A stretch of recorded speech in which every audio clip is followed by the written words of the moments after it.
జై జవాన్ జై కిసాన్. ఇక్కడ ఈ ఎండాకాలం తీవ్రంగా అయినందున ఈ బోర్లలో నీళ్లు అడిగంటినాయి. భూగర్భ జలాలు అనేది అడిగంటిపోయినాయి. ఇక్కడ 2-3 బోర్లు వేసినా వీళ్ళకు నీళ్లు కూడా పడలేదంట.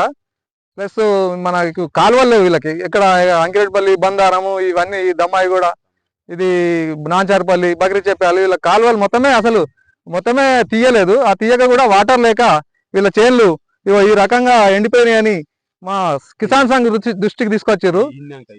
ఈయన వంగినాయి ఆల్రెడీ. ఇదంతా మొత్తం పొల్లు పోయిందండి. ఈ రైతు ఈ నాగిళ్ళ రాజు పొలం ఇది. పాపం ఆయన బాగా దిగులు పడుతున్నారు. ప్రతి రైతు పరిస్థితి ఇట్లానే ఉంది.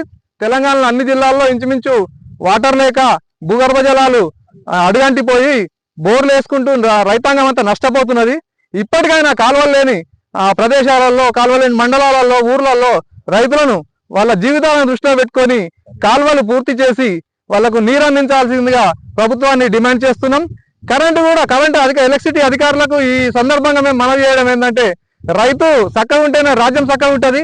మీరంతా అధికారులు స్పందించి ఈ కరెంటు కూడా లో వోల్టేజ్ ప్రాబ్లం లేకుండా సరైన సమయానికి సరైన కరెంటు, వాళ్ళకి సరిపోయేంత కరెంటు ఉత్పత్తిని మీరు దృష్టిలో ఉంచుకొని అదనంగా వాళ్ళకు అరేంజ్ చేయాల్సిందిగా, సప్లై ఇవ్వాల్సిందిగా కరెంటు సంబంధించిన అధికారులను, ఎస్సీ గారు కావచ్చు, ఇంకా ఇతరతర అధికారులను అందరినీ మేము కోరుతున్నాం ఈ సందర్భంగా. ఇట్లానే రాజకీయ నాయకులు కూడా అసలు రైతులను పట్టించుకునే పరిస్థితి లేదు. రైతు అంటే మాకు రాజ్యానికే వెన్నుముక అంటారు, రైతే రాజు అంటారు. కానీ అక్కడ మాటలకే సరిపోతుంది. తూతు మంత్రంగా వాళ్ళకి ఏదో అట్లా వచ్చి అట్లా వెళ్ళిపోతారు. ఓట్లు వస్తే కనబడతారు, లేకపోతే లేదు. ప్రభుత్వాలు ఏమైనా కావచ్చు, ఇక్కడ రైతులకు సంబంధం లేదండి. రైతులకు ఏంటంటే నాయకుడు అనేటోడు రైతులకు తల్లిదండ్రి, రైతులకు తల్లిదండ్రి నాయకుడే.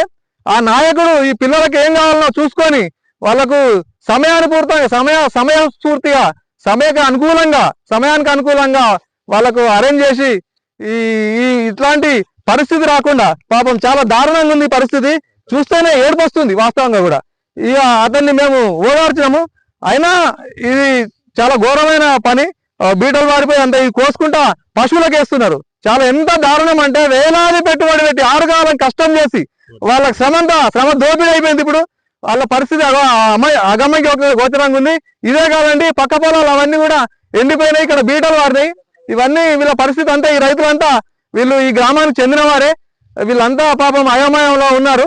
ఇట్లాంటి పరిస్థితి నుంచి బయట పడేయాల్సిందిగా గవర్నమెంట్ కానీ, అధికారులను కానీ, ఎలక్ట్రిసిటీ వాళ్ళని కానీ ఎవరినైనా సరే మేము ఈ రైతులను దృష్టిలో పెట్టుకొని ఈ సమస్యను అధిగమించేందుకు ప్రయత్నం చేయాలని ఈ సందర్భంగా డిమాండ్ చేస్తున్నాం.